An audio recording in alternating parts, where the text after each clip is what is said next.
राज ठाकरे, जिनकी राजनीति की दुकान हिंदी भाषी लोगों को हिंदी को कोसने से ही चलती, उनके निशाने पर एक बार फिर हिंदी भाषा है। और सवाल सिर्फ भाषा का नहीं, ये एक नई प्लानिंग है इस वक्त राज ठाकरे की। बच्चों के दिमाग से हिंदी को मिटा देने की हिंदी मिटाओ आंदोलन लेकर इस वक्त वापस से भाग निकले। राज ठाकरे ने अब महाराष्ट्र सरकार को धमकी दी है कि अगर स्कूलों में पहली कक्षा से हिंदी पढ़ाई तो एमएनएस सड़कों पर उतर जाएगी।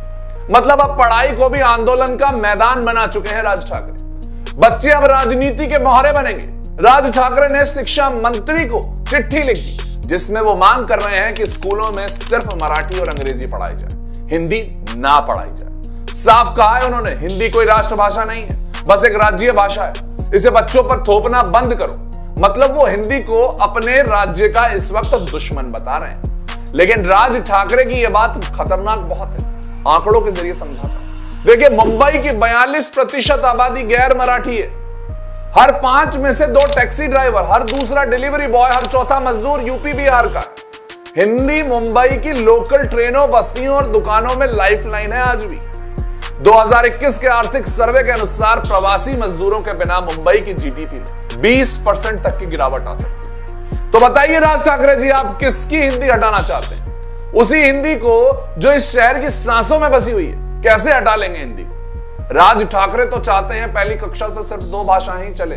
ये बार बार मैं आपको इसलिए बता रहा हूं क्योंकि वो हिंदी की किताबों की छपाई रोक देना चाहते हैं। सरकार को लिखित आदेश निकाल देते हैं। देखिए, नहीं तो हम सड़कों पर आ जाएंगे। अब आंदोलन होगा। बच्चों की किताबें थाम करके आंदोलन किए जाते हैं। ये कोई भाषा का सम्मान करना है? ये लोकतंत्र का अपमान है राज ठाकरे जी।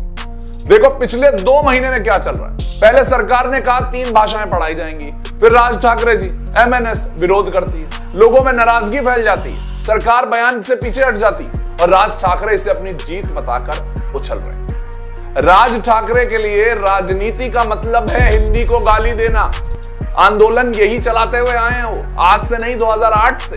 तो क्या भारत की सबसे बड़ी भाषा हिंदी को महाराष्ट्र में अपराध बना दिया जाएगा? क्या 6 साल के बच्चों को भाषा की राजनीति में धकेल दिया जाएगा? क्या मुंबई जैसे भारत के मिक्स कल्चर वाले शहर में हिंदी का वजूद खत्म करने के लिए ही राजनीति चल रही है? राज ठाकरे ने एक बात और कही कि देश के दूसरे राज्य में हम हिंदी नहीं पढ़ाते, हम ही नहीं पढ़ाएंगे। तो क्या अब भारत के हर राज्य की भाषा अलग अलग टुकड़ों में बांट दी जाए? राज ठाकरे जी, एक सीधी सी बात है, भाषा राजनीति का हथियार नहीं है।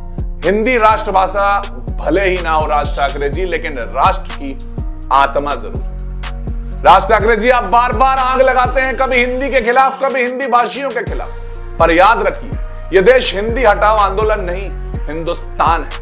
हिंदुस्तान शब्द सुना होगा, हमारे ही देश का नाम। हम फिर ये कहेंगे, यह सिर्फ भाषा का मुद्दा नहीं, यह वोट बैंक के लिए जुबान काटने की साजिश है। और यह साजिश अब बेनकाब हो चुकी है राज ठाकरे की। जय हिंद, जय भारत और जय हमारी हिंदी भाषा।